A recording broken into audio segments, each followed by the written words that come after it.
Hey friends, if you wish to fix the issue of YouTube not working on your Edge browser, then please watch this video. I will guide you through the resolutions.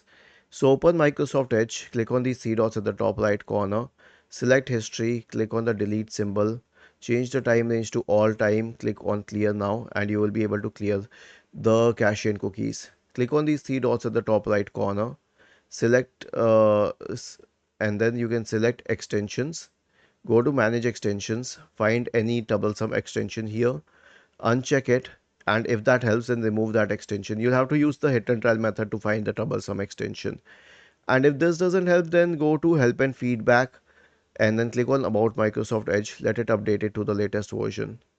Then click on these three dots at the top right corner and select settings and then select reset settings. Select the settings to their default values.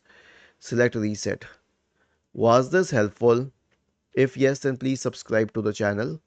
If not, then let us know in the comment section of the video on how we could help you further. Thank you for watching this video and have a nice day.